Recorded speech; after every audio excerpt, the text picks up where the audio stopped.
ओए, सब ठीक ठाक? चिट्ठियां लिख।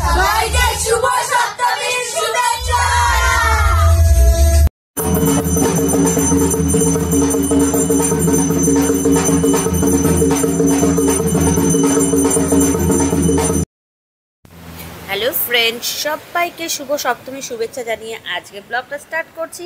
আশা করি তোমাদের খুব খুব খুব ভালো লাগবে আমার ব্লগটা। আর দেখতে থাকো, আমার সাথে থাকো, সবটাই তোমাদের সাথে শেয়ার করব। এই দিকে হচ্ছে আজকে তো ভালোই মজা করেছি, সারাদিন পুজো পার্বণ সব কিছু মানে হয়েছে। এখন সন্ধ্যা আরতি হচ্ছে, তা বসে বসে সবাই মিলে এনজয় করছি। আর এখন এনজয় করার পরে এখন একটু ঘুরতে যাবো, তারপর সপ্তমীর দিন একটু না বেরোলে হয়। তাই সবাই মিলে আমাদের মানে আমরা আশেপাশে কয়েকজন মিলে বেরিয়ে গেছি তোমার ঠাকুর দেখতে বলতে মহামায়া পাঠের ঠাকুরটা নাকি দেখতেই হয়। তা চলো যাই, এটা বলেছে দিদিভাই, তা চলো যাই। আমরা চারজন পাঁচজন যাচ্ছি। তারপরে দেখো যে একটা বাকি ছিল, সেটাও দেখেছি মহামায়া পাঠের আশেপাশে। দেখো ঠাকুরটা খুব সুন্দর হয়েছে। এই ঠাকুরগুলো সেদিন দেখতে পারিনি, সেই ঠাকুর তিনটে চারটে ওগুলো ঠাকুর মানে আশেপাশে যেগুলো হেঁটে হেঁটে দেখা যায় সেরকম ঠাকুর আমি দেখছি। তা এগুলো দেখে মহামায়া পাঠের ঠাকুর দেখে তারপরে দেখো হেঁটে হেঁটে বাড়ি আসছি। টোটোও পাইনি, যেহেতু একদম সামনাসামনি, সেহেতু টোটো নিয়েও খুব একটা লাভ নেই, হেঁটে হেঁটেই ঠাকুরটা দেখতে হবে। এটা হচ্ছে আমাদের মহামায়া পাঠের ঠাকুর, যেটা খুব জাগ্রত। এই ঠাকুরকে না দর্শন করলে নাকি পুজোটা মানে অসম্পূর্ণ থেকে যায়।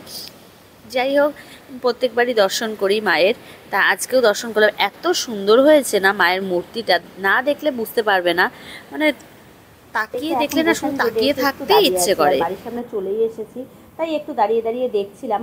এত লোকজন মানে ভিড় হয়েছে, গোসানি রোডটা পুরো ভিড় হয়েছে, প্রেম মন্দিরের জন্য বেশি ভিড়টা হয়েছে।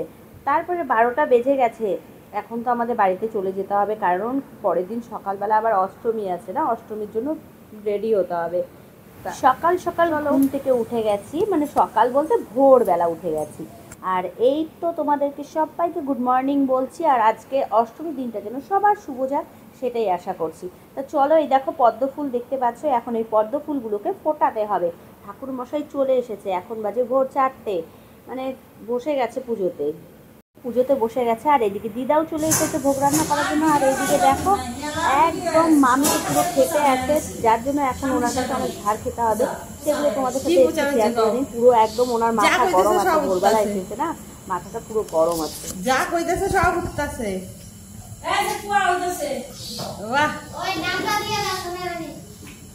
সোনা রানীর আজকে মাথা গরম আছে, সবাই শোনো। এই যে সবাই দেখতেছে। এইবার কি হবে বলো তো মামি? এই যে এইটা ছাড়বো না, বুকিং হয়ে গেল, কিন্তু অন্যখানে বুকিং হয়ে গেল। ভালো থাকে।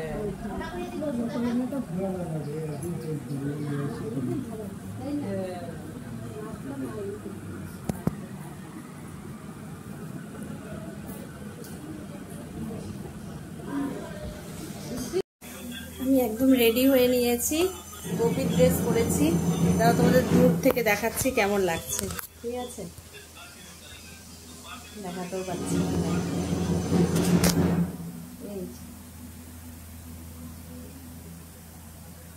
চল এখন পুজোর মণ্ডপে যাই।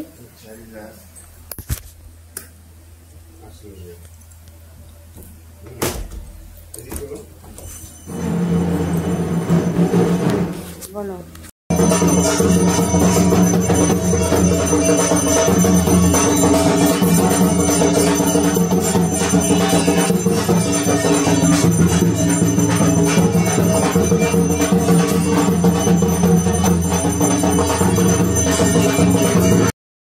দেখো সকাল সকাল কত পুচকো সোনাটাও এসে পড়েছে অঞ্জলি দিতে, আর সবাই ওয়েট করছে অঞ্জলি দেওয়ার জন্য।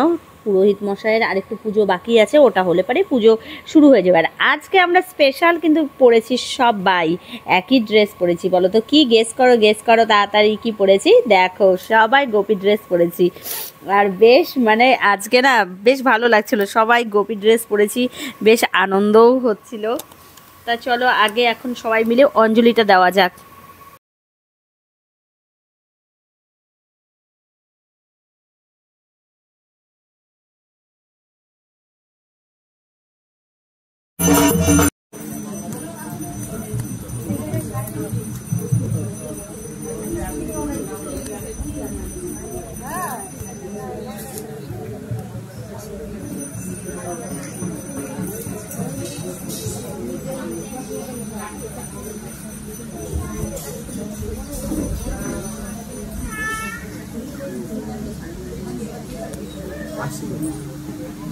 কেন এখানে তো হয়েই গেল।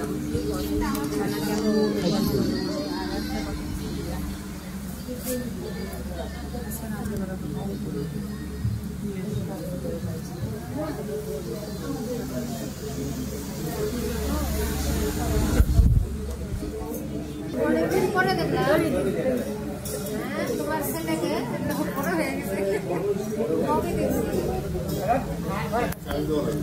দাদু বাড়িতে দিয়ে আসতে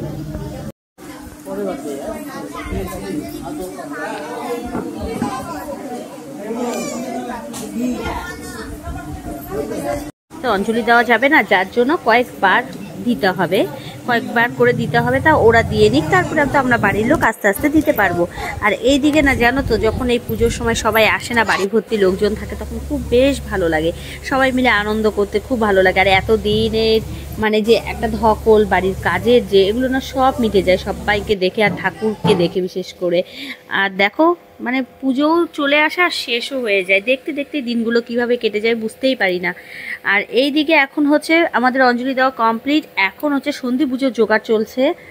আর তোমরা তো জানো সন্ধি পুজোতে 64টা বাতি ধরাতে হয়, আর 64টা আতপ চাল আর কলা দিতে হয়, সেগুলোই দিচ্ছি, সবাই মিলে হাতে হাতে রেডি করছি। আর এইদিকে হচ্ছে এখন মানে পুজোতে বসবে তার তৈয়ারি চলছে। সরি, 64টা বাতি নয়, 108টা প্রদীপ আর 64টা আতপ চাল।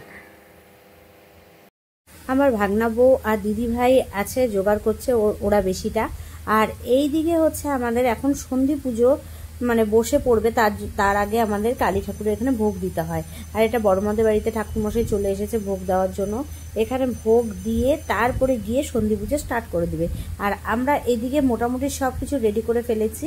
এখন এসে আগে হচ্ছে আমরা সবাই বাতি ধরাবো, নিজেদের মনস্কামনা বলবো, বলে বলে বাতি ধরাবো, তারপরে পুজোটা স্টার্ট করে দেবে।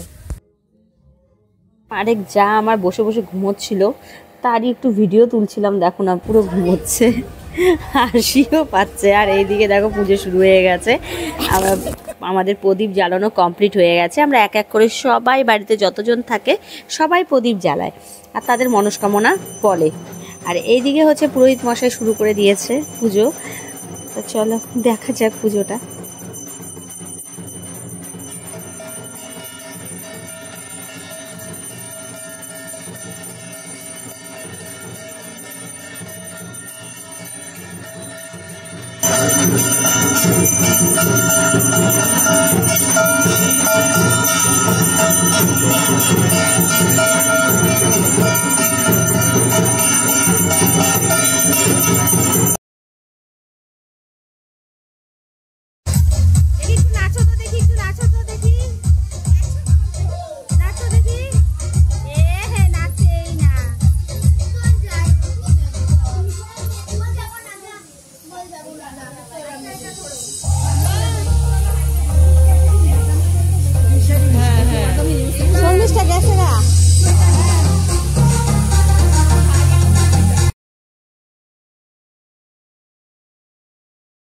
প্রসাদ খেতে চলে এসেছে, আমি সামনে গেলাম না, আমারও নিজেরও একটু অন্যরকম লাগে।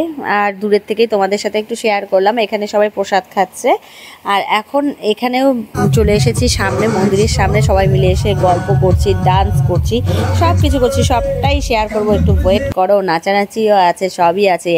এখন তো কেবল সন্ধ্যাটা হলো, তাই না?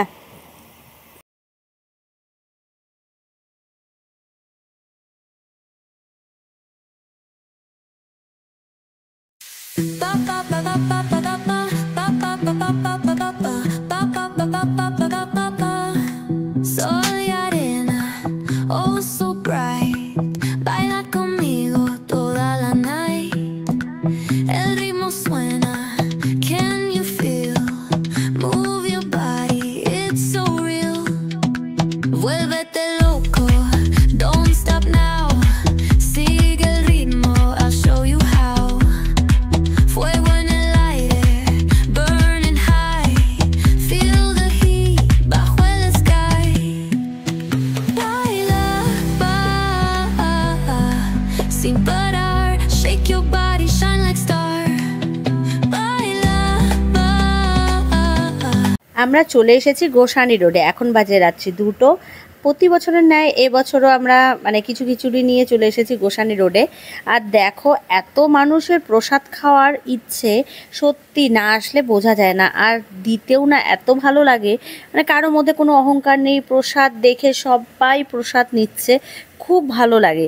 আর মনে হয় প্রত্যেকবার মানে যদি মানে দিতে পারি যেন, এরকমই তোমরা আশীর্বাদ করো যাতে সবাইকে আমরা দিতে পারি। সবাইকে তো পারবো না, চেষ্টা করি যতটা পারার মানে দেওয়ার চেষ্টা করব।